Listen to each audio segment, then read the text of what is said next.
My name is Ramaiah Muthyala. I'm President and CEO of Indian Organization for Rare Diseases. It was started. Another hat I wear is I'm a professor at the University of Minnesota in experimental clinical pharmacology, and I do research in discovery and development of rare diseases such as in blood disorders and neurological disorders. More than 20 years ago, it became a mouthpiece for many rare disease patients in India. That is 90 million people suffering from 7,000 rare diseases. Our vision is that all rare disease patients should have equal, same opportunity as the people with common diseases. So our mission, raise the awareness, advocate public policy, promote treatments and diagnosis and social services. The challenges are very, very different from what we have in developing countries. I've been living in USA for the last 50 years.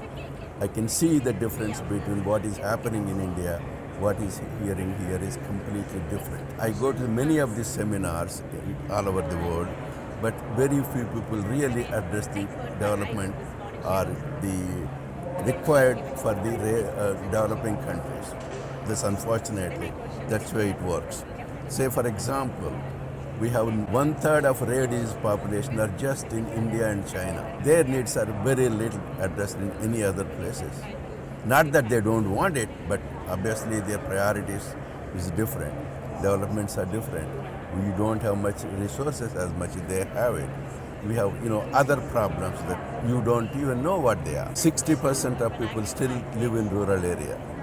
People say that, there are so many cell phones in India, but if you go 1 mile out of the city, there is no reception. So those are the problems. Not many people know what is happening. First of all, as I said that, until very recently, there is no word rare diseases or orphan drugs in anywhere in India. We are very fortunate to say that because of our president, former President Kalam, he actually brought the word rare diseases to the light of the government. Soon after, 2 years later, he said, Indian government drafted the policy for rare disease treatments. That's a big achievement. After that, things are slightly moving better and better, and sometimes things are not working as it should be because our priorities in India, being a developing country, we have so many infectious diseases, common diseases, people suffering for them. They have to give priority for that. Remember, that's only 5% of people have the rare diseases. 95% people have no clue what they are. As a result, what they do? All the things that rare disease people are talking are just went into noise. Nobody even hear it.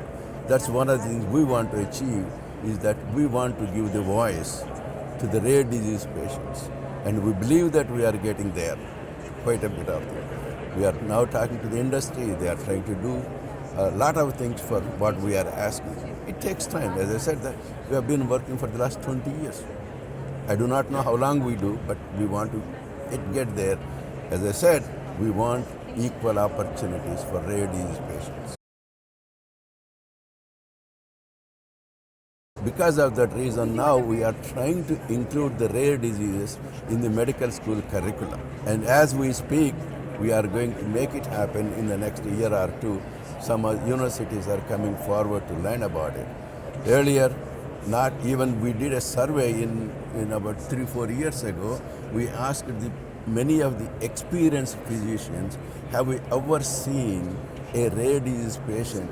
Answer was 0 to 1. And it will change, but it takes time.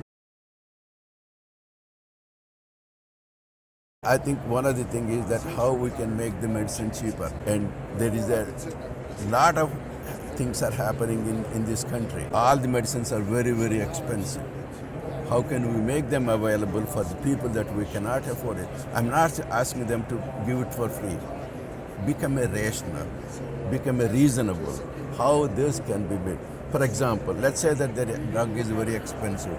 The research costs are there, quite a bit of them. You can, in my opinion, see whether you can start the manufacturing or give cross licensing to the other places. That's one way of doing it. There are many patent expired, or those drugs are there. They can be manufactured in India as well, so that they can, not only for Indian people, but entire world can be having it. But now it's not happening. So these are some of the things I would like to say.